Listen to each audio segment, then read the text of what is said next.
आप देखना शुरू कर चुके हैं विधि विरासत न्यूज। मैं आपके साथ आदर्श। आइए रुक करते हैं खबर की ओर। नशे के दलदल से बाहर निकलकर समाज सुधार की ओर एक अनोखी दास्तान। रीवा जिले में नशे का जाल दिन ब दिन गहराता जा रहा है। मेडिकल नशा हो या अन्य नशे के रूप में इनकी चपेट में आकर युवा पीढ़ी अपने सुनहरे भविष्य को अंधकार की ओर धकेल रही है। पुलिस और प्रशासन लगातार प्रयास कर रहे हैं, लेकिन नशे की गिरफ्त में से युवाओं को बचाना अब पूरे समाज के लिए बड़ी चुनौती बन चुका है। लेकिन इन्हीं हालातों के बीच एक ऐसी मिसाल सामने आई जो समाज को नई दिशा दिखा रही है। कभी खुद नशे के गहरे दलदल में फंसा एक व्यक्ति आज समाज के लिए उम्मीद की किरण बन गया है। नशे की भयावह दुनिया से बाहर निकलने के बाद उसने संकल्प लिया कि अब वह दूसरों को इस लत से बचाने का काम करेगा। इसी सोच के साथ उसने नशा मुक्ति केंद्र की स्थापना की और आज कई युवाओं को सही रास्ते पर लाने का प्रयास कर रहा है। आइए आपको सुनाते हैं नशे के संबंध में एवं नशे को छोड़ने के संबंध में क्या कुछ बताया गया। देखिए, मैं खुद एक स्वयं एडिक्ट रह चुका हूँ, एक नशा पीड़ित रह चुका हूँ।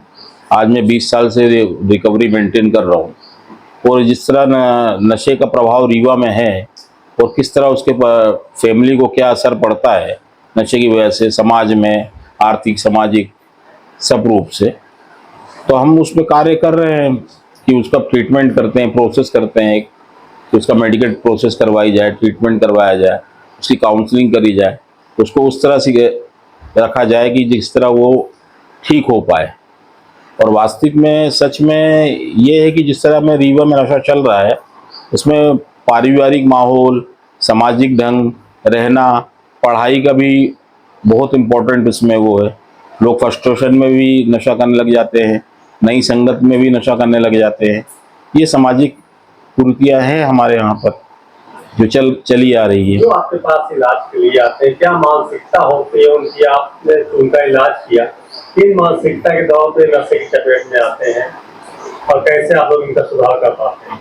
देखिए, जो व्यक्ति हमारे पास आते हैं तो हम उनका इलाज जो है मेडिकल प्रोसेस द्वारा करा जाता है। उनका इलाज काउंसलिंग द्वारा किया जाता है, योगा प्राणायाम अभ्यास के द्वारा। क्लासेस रहती हैं इसमें जो ए के माध्यम और एन के माध्यम से, एल्कोहलिक एनोनिमस और नार्कोटिक्स एनोनिमस के माध्यम से होती है। ये वर्ल्ड ग्रुप है, WHO द्वारा चलाया जाता है ये ग्रुप। उसके माध्यम से हम इनका इलाज करते हैं और neuropsychiatric doctor, MD medicine doctors, MBBS doctor जो और गैस्ट्रोलॉजिस्ट डॉक्टर के द्वारा हम इनका इलाज करते हैं। कुछ नशा मुक्ति केंद्र कई यहाँ आपके रीवा में संचालित है और कई नशा मुक्ति केंद्रों पर आरोप भी लगते हैं वहाँ से दुर्व्यवहार के। आपके ऊपर भी आरोप लगा और आपके यहाँ एक कार्रवाई भी हुई थी, क्या अभी तक उसमें मामले में क्या हुआ अभी तक? देखिए, वो जो लगा था, आरोप लगा था, देखिए कोई भी अच्छा काम करने में 4 लोग 5 लोग दुनिया में ऐसे होते हैं जो ये चाहते हैं कि ये कार्य ना हो।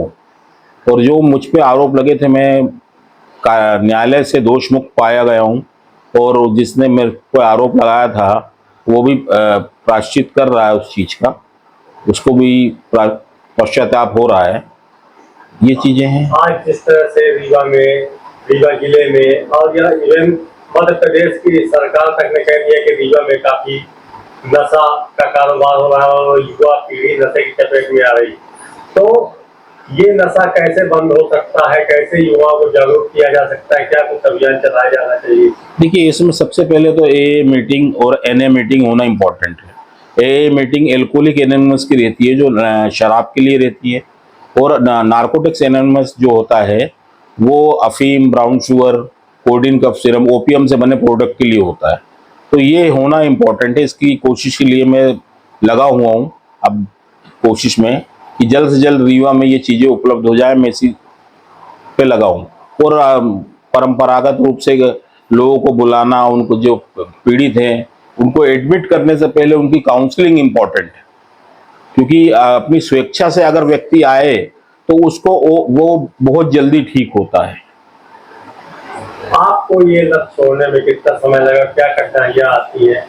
कैसे आप इस लत में पड़े थे? थोड़ा अपने बारे में बताएं। देखिए, ये लत में भी एक समय रहता है, थोड़ा पैसा किसी के पास रहता है, किसी के पास नहीं रहता, संगत रहती है, दोस्तों का चाल चलन के साथ में, माहौल के साथ में जिस तरह अपन रहते हैं उसके कारण ये सब चीज़ें होती हैं। फ्रस्ट्रेशन भी होता है, आदमी पढ़ना चाहता है, वो पढ़ाई नहीं कर पाता, वो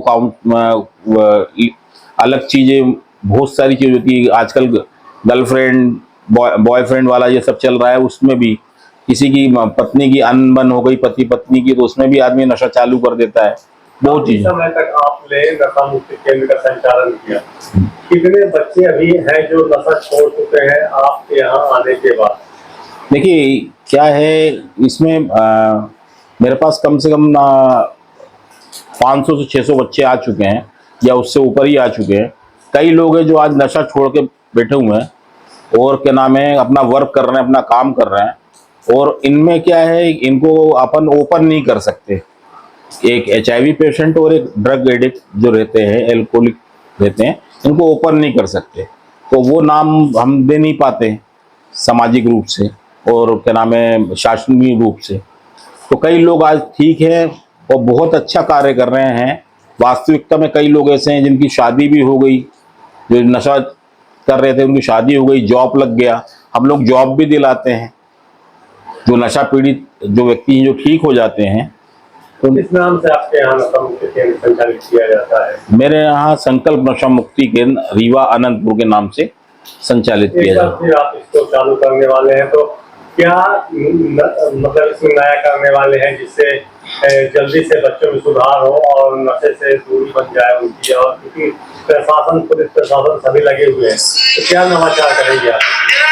इसमें मैं प्रशासन का जो प्रोग्राम चल रहा है उसके साथ हम भी सहयोग करेंगे और अपनी तरफ से भी हम पूरा सहयोग करेंगे कि रीवा में और पूरे मध्य प्रदेश में नशा छूटे। और क्या नाम है जल्द से जल्द हम इसमें मीटिंग्स रखने वाले हैं कि क्या नाम है कि काउंसलिंग की फर्स्ट स्टेप में कि काउंसलिंग करी जाए पहले उसकी मरीज की, नशा पीड़ित की। उसके बाद फिर हम शासनीय द्वारा जो इसकी कार्यप्रणाली है उसमें कार्यप्रणाली में काम करके हम फिर आगे इसको नशा मुक्ति केंद्र को चलाएंगे।